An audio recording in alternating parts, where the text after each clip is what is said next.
اعوذ باللہ من الشیطان الرجیم بسم اللہ الرحمن الرحیم۔ ڈیئر اسٹوڈنٹس، اصول تفسیر کے پیپر میں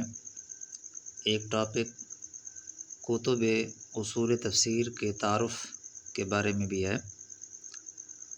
اور اس میں 3-4 کتب شامل ہیں کہ آپ ان کا ایک بریف انٹروڈکشن کروائیں۔ ان میں سے ایک کتاب الاتقان فی علوم القرآن ہے، جس کے مؤلف حضرت الامام علامہ جلال الدین السیوطی رحمۃ اللہ علیہ ہیں۔ تو اس کی انٹروڈکشن یہ ہے کہ یہ کتاب دراصل حضرت الامام کا مقدمہ ہے، جو انہوں نے اپنی تفسیر مجمع البحرین و مطلع البدرین کے بارے میں لکھا تھا۔ دراصل علوم القرآن پہ حضرت امام سیوطی رحمۃ اللہ علیہ کی 2 کتابیں ہیں۔ ایک التحبیر فی علوم تفسیر ہے، اور جس میں حضرت الامام رحمۃ اللہ علیہ نے علامہ بلقینی رحمۃ اللہ علیہ کی کتاب مواقع النجوم سے استفادہ کیا ہے، اور دوسری یہ کتاب الاتقان فی علوم القرآن ہے، جس میں حضرت الامام نے علامہ زرکشی رحمۃ اللہ علیہ کی کتاب البرہان سے استفادہ کیا ہے، اور علامہ جلال الدین السیوطی رحمۃ اللہ علیہ کی دونوں کتابوں میں سے، یعنی التحبیر فی علوم تفسیر میں سے اور اسی طرح الاتقان فی علوم القرآن میں، الاتقان میں زیادہ جامعیت ہے۔ یہ کتاب بعد میں حضرت الامام رحمۃ اللہ علیہ نے لکھی ہے، اور اس میں تقریباً علوم القرآن کے حوالے سے 80 انواع کا ذکر کیا گیا ہے، اور ان 80 انواع میں بڑی جامعیت کے ساتھ قرآن مجید کے تقریباً سارے علوم کو سمو دیا گیا ہے، جیسے قرآنی تفسیر کا بیان ہے، کتب حدیث کا بیان ہے، فضائل قرآن کا بیان ہے، قراءت قرآن کا بیان ہے، وقف کا بیان ہے،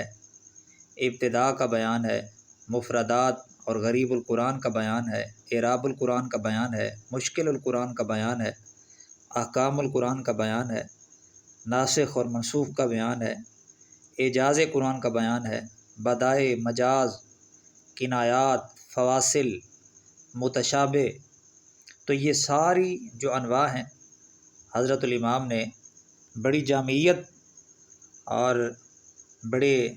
ضبط الفہم کے ساتھ ان تمام کو اپنی اس کتاب میں بیان کیا ہے۔ یہی وجہ ہے کہ اپنے زمانہ تالیف سے لے کے آج تک یہ کتاب قرآن مجید کے علوم کے سمجھنے میں ایک بنیادی اہمیت کی حامل ہے۔ لیکن اس کے ساتھ اس کتاب پہ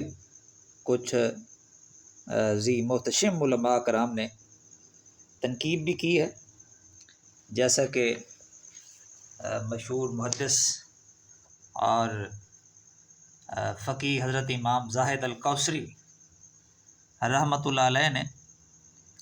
حضرت الامام پہ تساہل کے اعتبار سے یہ علمی ایک تنقید بھی کی ہے کہ آپ نے البرہان میں سے بہت سے ایسی باتیں جو بہت ہی مفید ہیں، لیکن آپ نے ان کو اپنی کتاب کے اندر شامل نہیں کیا۔ بہرحال اس تھوڑی سی کمی کے باوجود بھی یہ کتاب بہت ہی امپارٹنٹ شمار ہوتی ہے۔ تو یہ کتاب الاتقان فی علوم القرآن ہے، جو کہ علامہ جلال الدین السیوطی رحمۃ اللہ علیہ کی ہے۔ اسی طرح دوسرے نمبر پہ ایک کتاب مناہل العرفان ہے، اور یہ کتاب جامعہ ازہر مصر کے استاد محترم محمد عبدالعظیم حضرقانی ان کی کتاب ہے، اور یہ 1943 میں پبلش ہوئی تھی، 2 جلدوں میں ہے۔ تو موجودہ دور کے حوالے سے علوم قرآن کے سمجھنے میں یہ کتاب بڑی اہمیت کی حامل ہے، اور اس میں علوم قرآنیہ کے ضمن میں شریعت کے جو اسرار ہیں اور شریعت کی جو حکمتیں ہیں ان پہ بات کی گئی ہے، اور یہ ثابت کیا گیا ہے کہ شریعت اسلامیہ ہی ایسی شریعت ہے جو فطرت انسانیہ سے ہم آہنگی رکھتی ہے، انسانی فطرت کے عین مطابق ہے۔ جتنے بھی احکامات شریعت ہیں وہ سارے کے سارے فطرت انسانیہ کو اپیل کرتے ہیں۔ اسی طرح حضرت امام عبدالعظیم رحمۃ اللہ علیہ نے متقدمین علماء کی جتنی آراء ہیں ان کو اپنی کتاب میں بڑے اختصار اور جامعیت کے ساتھ شامل کیا ہے، اور ساتھ اس کی ایک منفرد خصوصیت یہ ہے کہ موجودہ دور میں جدید اذہان میں آنے والے شکوک اور شبہات جو اٹھ رہے ہیں موجودہ دور میں قرآن مجید کے حوالے سے، علوم قرآنیہ کے حوالے سے، تو ان کا بڑے مسکت انداز میں مؤلف رحمۃ اللہ علیہ نے جواب دیا ہے۔ اسی طرح قرآن مجید کے حوالے سے مستشرقین کے جو اعتراضات تھے ان کے بڑی وضاحت کے ساتھ جواب دیے گئے ہیں۔ ان کے وحی پہ اعتراضات ہیں، یا قرآن مجید میں نسخ کے مسئلہ پہ اعتراضات ہیں، یا اسی طرح ان کے اعتراضات کہ قرآن مجید اللہ تعالیٰ کی طرف سے منزل نہیں ہے، رسول پاک صلی اللہ علیہ وسلم نے خود اس کو تالیف کیا، یا کسی انسان نے یہ مضامین آپ کو تالیف کروا دی ہے، تو ان کا بڑے اچھے انداز میں جواب دیا گیا ہے۔ اسی طرح قرآن مجید کے ناسخ اور منسوخ پہ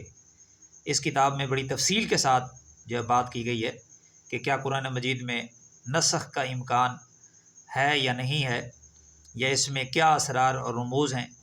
کیا حکمتیں ہیں۔ اسی طرح اس کتاب کی ایک یہ خصوصیت بھی ہے کہ قرآن مجید کے اسلوب پہ، کہ قرآن مجید کا کیا انداز ہے،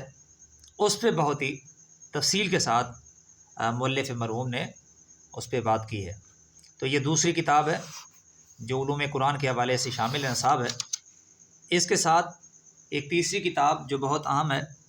وہ مقدمہ فی اصول تفسیر ہے، جس کے مؤلف حضرت امام ابن تیمیہ رحمۃ اللہ علیہ ہیں، اور دراصل یہ چھوٹا سا ان کا رسالہ ہے جس میں امام ابن تیمیہ رحمۃ اللہ علیہ نے تفسیر کے حوالے سے اپنا اسلوب بیان کیا ہے،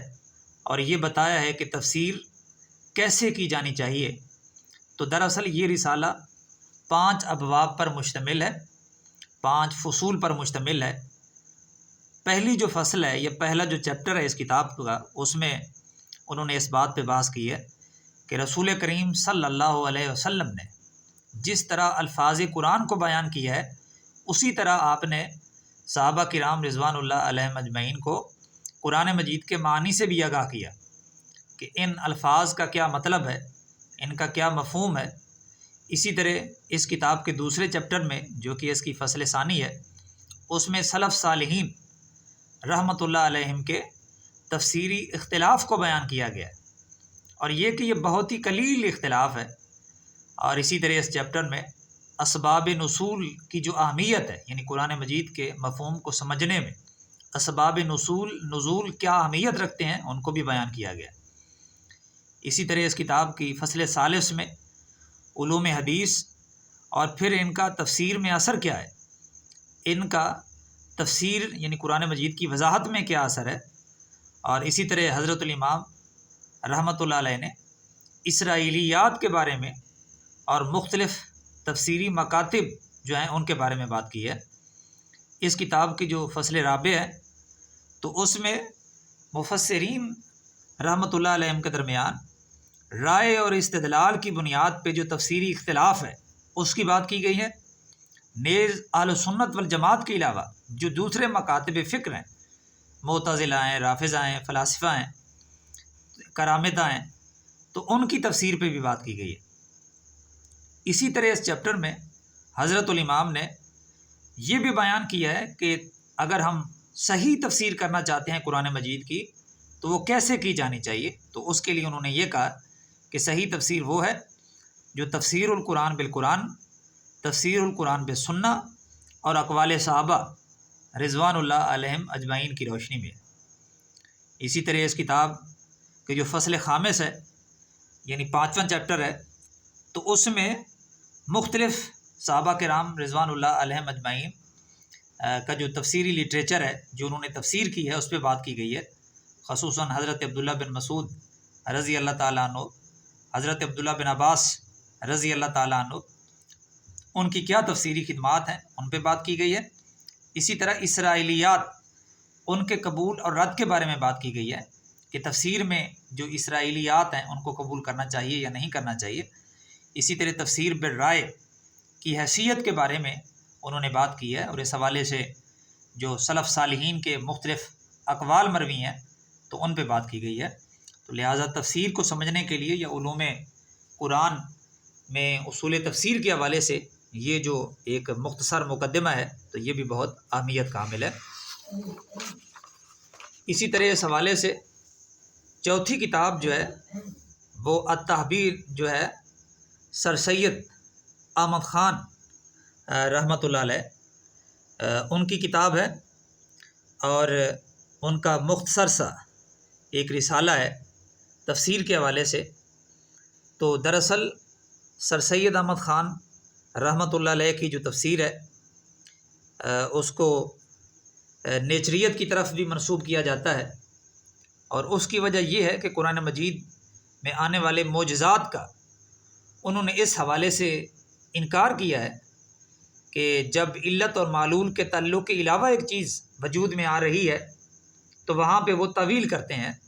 یعنی معجزات کا انکار کرتے ہیں،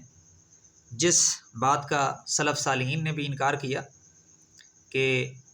اس طرح سے ہم نہیں کہہ سکتے کہ اگر ایک چیز ہمارے مشاہدے میں نہیں ہے تو ہم یہ نہیں کہہ سکتے کہ اللہ تعالیٰ کی ذات اس پہ قادر نہیں ہے، لہٰذا معجزات کا وجود ہے، ان پہ ایمان لانا چاہیے۔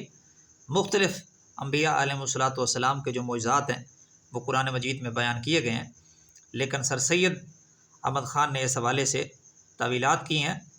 جیسا کہ حضرت موسیٰ علیہ الصلاۃ والسلام کے واقعے میں یہ آتا ہے کہ اللہ تعالیٰ نے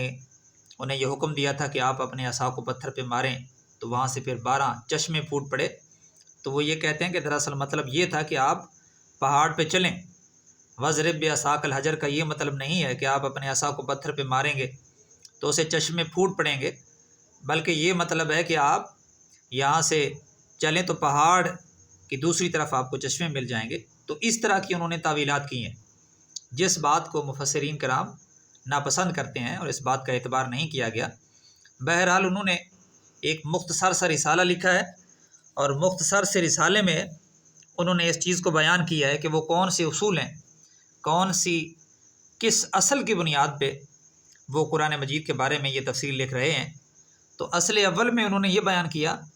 کہ خدا تعالیٰ کے وجود کے بارے میں، کہ اللہ تعالیٰ اس کائنات میں وجود رکھتے ہیں اور تمام کائنات کے خالق ہیں۔ اسی طرح انہوں نے دوسری اصل جس کو مانا ہے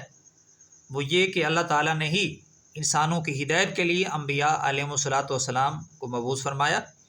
اور اس سلسلے کی آخری کڑی خاتم النبیین حضرت محمد صلی اللہ علیہ وآلہ وسلم وہ ہیں۔ اسی طرح تیسری اصل جو انہوں نے تفسیر میں اپنے رسالے میں لکھی ہے وہ یہ کہ قرآن مجید کے بارے میں، قرآن مجید واقعی کلام الہی ہے، اور قرآن مجید بلفظ ہی رسول پاک صلی اللہ علیہ وآلہ وسلم پہ نازل ہوا۔ پانچویں اصل یہ تھی کہ قرآن مجید بالکل سچ ہے، اس میں جتنی چیزیں بیان کی گئی ہیں وہ ساری کی ساری سچی ہیں۔ اور چھٹی اصل اس میں یہ ہے کہ قرآن مجید میں تمام صفات جو ثبوتی ہیں یا سلبی ہیں وہ ساری کی ساری برحق ہیں، لیکن ان صفات کی ماہیت کا فہم من حیث ہی کہ جس طرح ان کی اصل کیا ہے، اس کا مطلب کیا ہے، ان کی ماہیت کیا ہے، تو یہ عقل انسانی سے بالاتر چیز ہے۔ اسی طرح صفات باری عین ذات ہیں، اور رب تعالیٰ کی ذات کی طرح وہ ازلی ہیں اور ابدی ہیں۔ اسی طرح آٹھویں بات جس کو انہوں نے اصل بنایا ہے وہ یہ ہے کہ تمام صفات نامحدود ہیں اور مطلق عن القیود ہیں۔ اسی طرح اپنے اصول تفسیر میں 9ویں بات جس کو انہوں نے اصل بنایا ہے وہ یہ کہ قرآن مجید میں کوئی ایسا امر نہیں ہے جو قانون فطرت کے خلاف ہو، اور یہیں پہ آ کے وہ تمام معجزات کے بارے میں تعویل کرنے کی کوشش کرتے ہیں، اس کو فطرت کے عین مطابق ثابت کرنے کی کوشش کرتے ہیں۔ اسی طرح 10ویں نمبر پہ کہ جو قرآن مجید نازل ہوا ہے وہ سارے کا سارا آج ہمارے پاس موجود ہے، اور ہر صورت کی آیت کی جو ترتیب ہے یہ بھی منصوص ہے، یعنی رسول پاک صلی اللہ علیہ وآلہ وسلم نے جو اللہ تعالیٰ کے اذن سے جو ارشاد فرمایا اسی کے مطابق تمام صورتوں کی آیات کو مرتب کیا گیا ہے۔ اسی طرح 12ویں اصل وہ یہ ہے کہ قرآن مجید میں ناسخ اور منسوخ نہیں ہے، یعنی اس کی کوئی آیت دوسری آیت کو منسوخ نہیں کرتی۔ اسی طرح 13ویں بات ان کی یہ تھی کہ قرآن مجید نجمن نازل ہوا ہے، یعنی یک بارگی نازل نہیں ہوا بلکہ تھوڑا تھوڑا رسول پاک صلی اللہ علیہ وآلہ وسلم پر نازل ہوا ہے۔ اسی طرح 14ویں اصل وہ یہ ہے کہ موجودات عالم کے متعلق جو کچھ خدا نے کہا ہے وہ ہو بہو ویسا ہی ہے، یعنی ورڈ آف گاڈ میں اور ورک آف گاڈ میں اتحاد ہے، ان میں تضاد نہیں ہے۔ اسی طرح 15ویں اصل کہ قرآن مجید کے معنی میں فصاحت اور بلاغت جو زبان کی ہے وہ اس کو مد نظر رکھا جائے گا، کیونکہ قرآن مجید جو اللہ تعالیٰ نے نازل کیا ہے وہ بلسان عربی مبین ہے، تو لہٰذا قرآن مجید کی تفسیر کرتے ہوئے، قرآن مجید کو سمجھتے ہوئے، تو اس میں جو فنی محاسن ہیں زبان کے تو ان کو مد نظر رکھا جائے گا۔ بہرحال ان پہ اس حوالے سے تنقید بھی کی جاتی ہے، ان کا اپنا ایک منفرد اسلوب ہے جس کی وجہ بنا پہ انہوں نے پھر یہ تفسیر لکھی ہے۔